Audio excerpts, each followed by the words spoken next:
part of the reason that the passion story is memorable and compels attention is because it's the ultimate exemplar of a certain kind of story. Now, you might be able to produce another exemplar, and other religious systems have, but it's the ultimate exemplar of a particular story. And then the question is, well, what's the story? And the story is the story of unjust tragedy, right? And it's the ultimate exemplar of unjust suffering and unjust tragedy, because the formal structure of the story is that the worst thing imaginable happens to the best possible person. Right? That's the basic story. Now, I don't care if you believe that story. That has nothing to do with what I'm saying. I'm trying to outline, for example, why people have been obsessed with this story for 2,000 years. In that case, we can outline that completely independently of any religious claim. I'm just talking about what the story's about.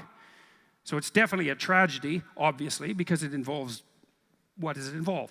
Torture and death at the hand of the mob and the tyrant. Okay, so that's bad.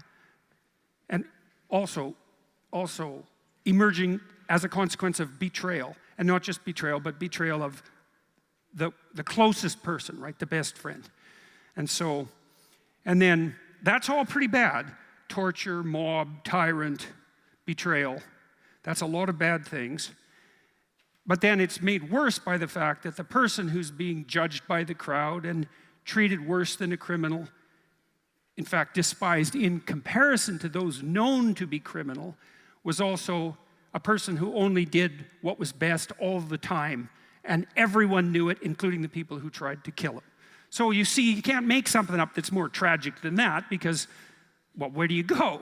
It's like, you're kind of out of tragedies at that point, right? Betrayal, that's bad, that's bad. Dante put betrayers, when he wrote the Inferno, he put betrayers in the lowest circle of hell, right next to Satan himself. And Dante's Inferno is a study of the layers of evil. That's a good way of thinking about it. So it's an architecture of hell. And you might say, well, I don't believe in hell. It's like, well, that's just because you haven't been there. You know, you'd believe in it if you'd been there. And it also means that you just don't understand, because Dante's book in particular is the architecture of evil. He was trying to understand how you rank order what's worst. And he put betrayers pretty much at the base.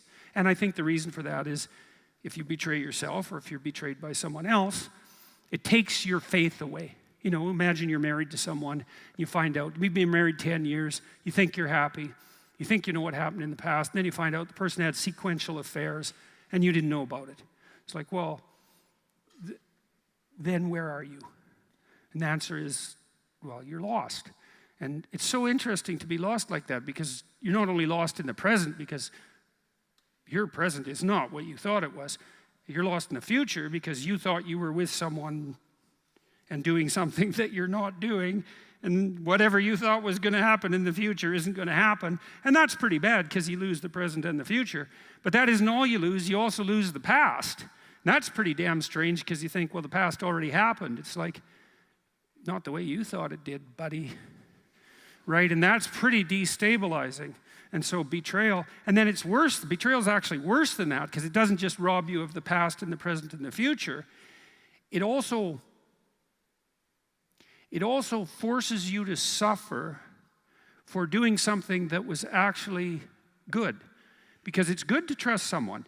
If you're naive, that's not so good. But if you are courageous and you trust someone, you extend out their hand and you make them a negotiated arrangement, which is essentially what a marriage is, then you're kind of inviting them to be the best person they can possibly be. And if you don't have that trust, then you can't even get a relationship off the ground.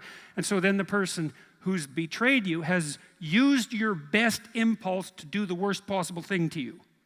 And so that's pretty damn rough. And a lot of people with post-traumatic stress disorder have PTSD because they've been betrayed, often because they've betrayed themselves, by the way, because you can betray yourself. And so, well, so that's just unpacking part of that catastrophic, tragic story. Betrayal is only part of it, of course. Christ is put to death by the Romans in some real sense, but also by his own people. And so he suffers at the hands of a tyrant, and the tyrant who's the agent of his death is also a moral relativist who asks what truth means, and the crowd is offered the opportunity to allow Christ to escape from death, and they choose a criminal instead. And so what's happened is that all the terrible things that could happen to you in life are stacked up in this story. And then it's pushed to its limit. And so that's extremely interesting. And so it's a very, very dark story. And so then what you think, well, what do people do?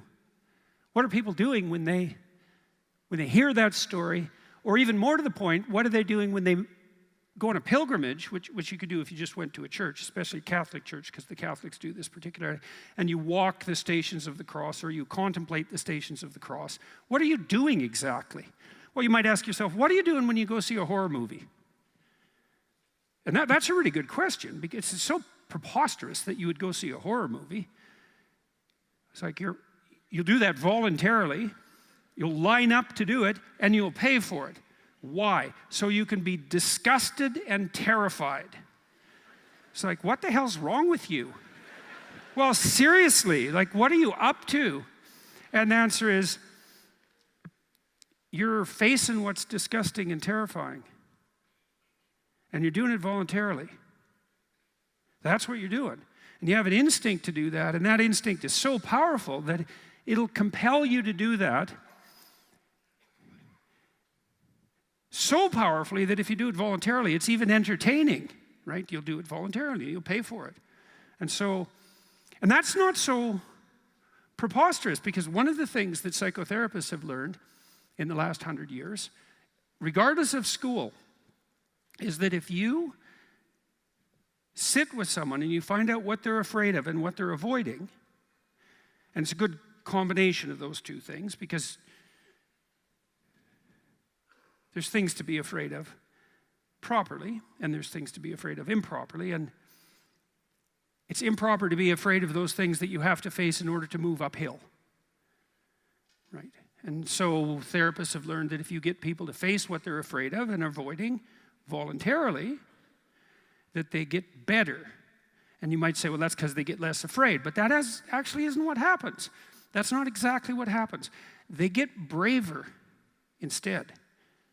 It isn't that they get less afraid, and they're not just less afraid of what they're now exposing themselves to.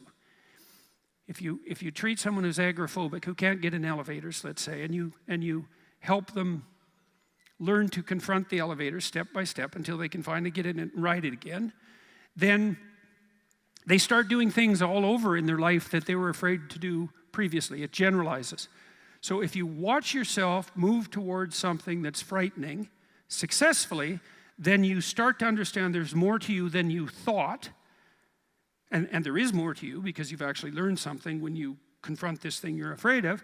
And then you're more likely to do the same thing in other situations. And that's a good thing to know too, because one of the things you might ask yourself is, how do I improve my life? And one answer would be, well, are there things that you know you need to do that you're avoiding? And the answer to that's almost invariably yes. And then the pathway to your redemption would be, well, you have to start doing those things. And you might say, well, I can't because I'm too afraid. And then a behavioral psychologist would say, well, then just break the thing that you're afraid of down into smaller pieces and until you can find a piece that's small enough so you'll do it, and then start doing that. And you might think, well, that's a pretty little thing that I have to do to move forward. And the proper response to that is, it doesn't really matter if it's a little thing. What matters is that you confront something that you're afraid of voluntarily.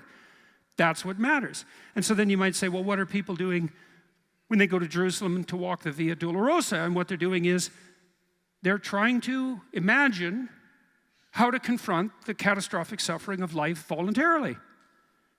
And they're participating in this story the same way you might participate in a movie. And you might think, that's actually pretty smart.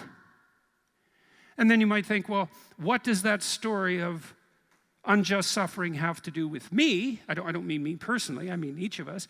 And the answer is, well, you don't think you're going to face unjust suffering in your life?